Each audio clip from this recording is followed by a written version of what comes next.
That's my news wrap. Let's mic news wrap में अब सुनते हैं दिन भर की अहम खबरें सिर्फ 10 मिनट में। सबसे पहले सुर्खियां। राम मंदिर चढ़ावा चोरी पर ट्रस्ट की पहली बैठक, चंपत राय को नहीं मिली एंट्री। मध्य प्रदेश वक्फ बोर्ड में पहली बार 2 गैर मुस्लिम सदस्य नियुक्तियों पर हुआ हंगामा। और पहलगांव आतंकी हमले की चार्जशीट में हाफिज सईद का नाम, एनआईए ने कोर्ट में पेश किए नए सबूत। और अब खबरें विस्तार से। अयोध्या राम मंदिर में चढ़ावा चोरी के मामले के बाद श्री राम जन्मभूमि तीर्थ क्षेत्र ट्रस्ट की पहली अहम बैठक हुई। बैठक की अध्यक्षता ट्रस्ट अध्यक्ष महंत नृत्य गोपाल दास ने की। सूत्रों के मुताबिक महासचिव पद से इस्तीफा दे चुके चंपत राय और ट्रस्टी गोपाल राव बैठक में शामिल होने मंदिर पहुंचे, लेकिन उन्हें बैठक कक्ष में प्रवेश नहीं मिला। दोनों फिलहाल मंदिर परिसर में एक कमरे में मौजूद रहे। बैठक में पदेन सदस्य के पाराशरण, नृपेंद्र मिश्रा, केंद्र सरकार के प्रतिनिधि प्रशांत लोखंडे और यूपी सरकार के प्रतिनिधि संजय प्रसाद ऑनलाइन जुड़े। बैठक में चढ़ावा चोरी मामले, इस्तीफों और ट्रस्ट की आगे की रणनीति पर चर्चा हुई। मैं अभी कुछ भी बोलने वाला नहीं हूँ। मैं 4 दिन यहाँ पर हूँ। आज रात के बाद कल परसों आप तो मीडिया को फ्रेंडली हैं, आप शामिल हो रहे हैं। वीडियो बनाए हम लोग बहुत स्तब्ध हैं। मैं आप तो हर शामिल हो रहे हैं। आप लोगों के शांति से हम लोग बहुत व्याकुल हैं। आप बताइए, कुछ बताइए। मैं बतलाता हूँ आपको। आज की बैठक के बाद में मैं रात में भी आपसे मिलूंगा। 3 दिन मैं यहाँ पर हूँ। कौन कौन सुनिए 3 दिन यहाँ पर हूँ। आपके सबके साथ मिलकर के मैं सारी बात करूँगा। कॉन्फ्रेंस होगी महाराज जी, बिल्कुल होगी। कहाँ पे होगी? क्या निर्णय लिया जाएगा जो आरोप लगा? अभी बोलूंगा क्या? दिल्ली के जंतर मंतर पर नीट पेपर लीक मामले में केंद्रीय शिक्षा मंत्री धर्मेंद्र प्रधान के इस्तीफे की मांग को लेकर कॉकरोच जनता पार्टी का प्रदर्शन जारी है। सामाजिक कार्यकर्ता सोनम वांगचुक पिछले 9 दिनों से अनशन पर हैं। वहीं सीजेपी के संस्थापक अभिजीत दिपके ने छात्रों से भूख हड़ताल न करने की अपील की है। उनका कहना है कि यह लड़ाई लंबी चलेगी, इसलिए सभी का स्वस्थ रहना जरूरी है। दिपके ने कहा कि सोनम वांगचुक को अनशन का अनुभव है, लेकिन बाकी लोगों को अपनी जान जोखिम में नहीं डालनी चाहिए। दूसरी तरफ प्रदर्शन स्थल पर एक साथ कई अन्य धरनों को मंजूरी दिए जाने पर सीजेपी संस्थापक अभिजीत दिपके ने दिल्ली पुलिस पर सवाल उठाए हैं। दिपके का आरोप है कि पुलिस जानबूझकर ऐसा कर रही है ताकि उनके आंदोलन में भीड़ कम हो जाए। सैटरडे संडे कितनी भीड़ आती है, तो संडे को ही सर 5-5 प्रोटेस्ट की परमिशन आप लोग दे रहे हो। इसका मतलब जानबूझकर किया जा रहा है ताकि हमारा जो ग्रुप है, हमारी जो यहाँ आने वाली भीड़ है वो कम हो जाए। सर ये तो गलत बात। आप ये नहीं समझ रहे हैं, आदमी नहीं आने वाले वो कहीं वहाँ एक साइड में करवा रही, लेकिन हमने आप लोग राष्ट्रीय जांच एजेंसी ने पहलगांव आतंकी हमले की पूरक चार्जशीट में लश्कर तैयबा सरगना हाफिज सईद को आरोपी बनाया है। एनआईए ने हमले की साजिश और आतंकी नेटवर्क से जुड़े अन्य आरोपियों के खिलाफ भी अतिरिक्त सबूत अदालत में पेश किए हैं। गौरतलब है कि 22 अप्रैल को पहलगांव में हुए आतंकी हमले के बाद भारत ने 7 मई को ऑपरेशन सिंदूर के तहत पाकिस्तान और पीओके में मौजूद 9 आतंकी ठिकानों पर कार्रवाई की थी। इसके बाद भारत पाकिस्तान के बीच तनाव बढ़ गया था। भारत ने पाकिस्तान के कई सैन्य ठिकानों को भी निशाना बनाया, जिसके बाद दोनों देशों के बीच आपसी सहमति से संघर्ष विराम लागू किया गया। प्रधानमंत्री नरेंद्र मोदी सोमवार को इंडोनेशिया के जकार्ता पहुंचे, जहां राष्ट्रपति प्रोबोवो सुबियांतो ने एयरपोर्ट पर उनका गर्मजोशी से स्वागत किया। पीएम मोदी के तीसरे इंडोनेशिया दौरे को दोनों देशों के रिश्तों के लिहाज से अहम माना जा रहा है। इस दौरे के दौरान पीएम मोदी और राष्ट्रपति प्रबोवो सुबियांतो के बीच द्विपक्षीय बैठक होगी, जिसमें करीब 2500 करोड़ रुपए की BrahMos supersonic cruise missile deal पर मोहर लगने की संभावना जताई जा रही है। प्रधानमंत्री मोदी अपने दौरे में यूनेस्को विश्व धरोहर स्थल प्रम्बानन मंदिर भी जाएंगे, जो 9वीं शताब्दी का हिंदू मंदिर है और भगवान विष्णु, शिव और ब्रह्मा को समर्पित है। असम में आयोजित ब्रिक्स कॉन्फ्रेंस के दौरान रूस के एंटी ड्रग एनफोर्समेंट प्रमुख इवान गोर्बुनोव ने ड्रग्स के खिलाफ साझा सहयोग पर जोर दिया है।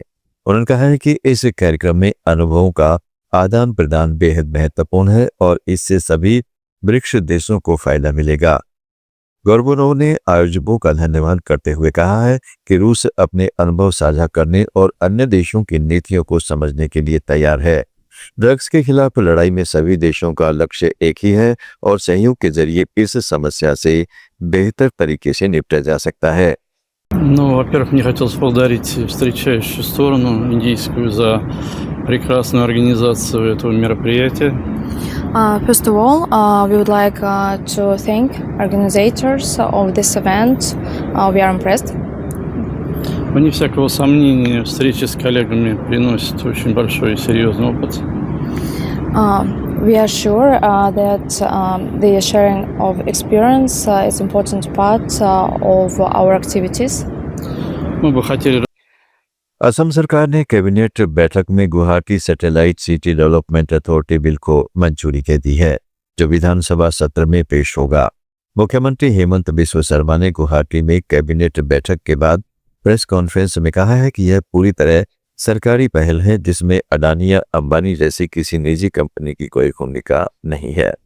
उन्होंने रानी इलाके के 16 गांव में विस्थापन की अफवाहों को खारिज करते हुए बताया कि परियोजना मुख्य रूप से हवाई अड्डे के पास उनके जलुकबाड़ी विधानसभा क्षेत्र में विकसित की जाएगी, जहां लगभग 3000 बीघा जमीन लेने की प्रक्रिया सहमति से चल रही है।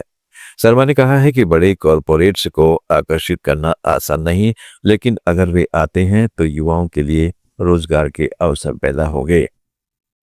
भारत निर्वाचन आयोग ने पश्चिम बंगाल की राज्यसभा की 3 रिक्त सीटों पर उपचुनाव की तारीखों का ऐलान कर दिया है।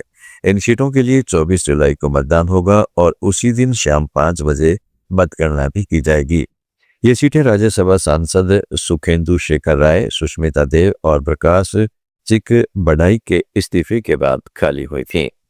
चुनाव प्रक्रिया की शुरुआत 7 जुलाई को अधिसूचना जारी होने के साथ होगी।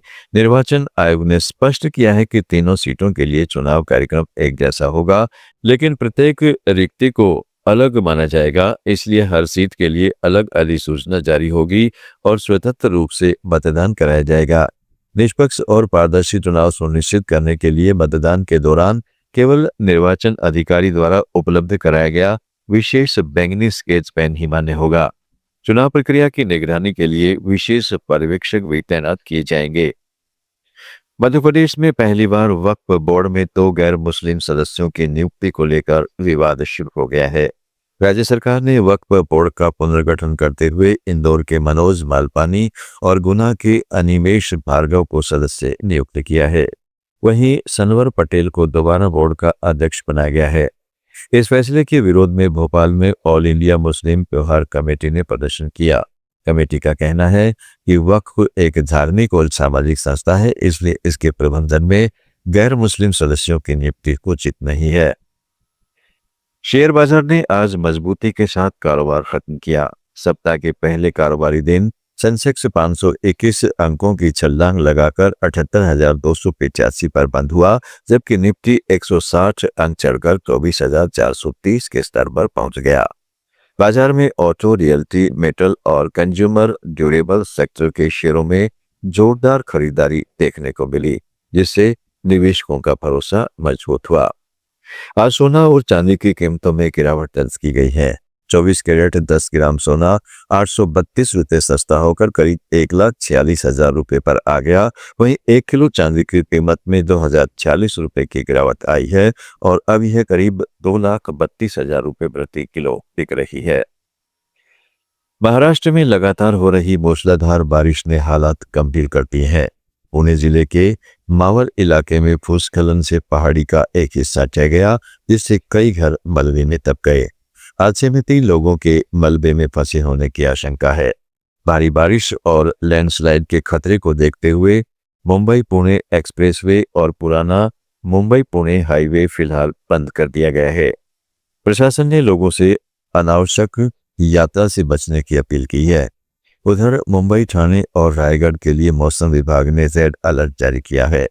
मुख्यमंत्री देवेंद्र फडणवीस ने बताया कि मुंबई पुणे एक्सप्रेस वे पर भूस्खलन के बाद बहाली का काम जारी है और मुंबई से पुणे की 3 लेन चालू हो चुकी है। न्यूज लैब में आज इतना ही। जुड़े रहें लेट्स माइक के साथ। आप सुन रहे थे let's mic more than radio. Follow कीजिए हमें हमारे सोशल मीडिया प्लेटफॉर्म्स पर।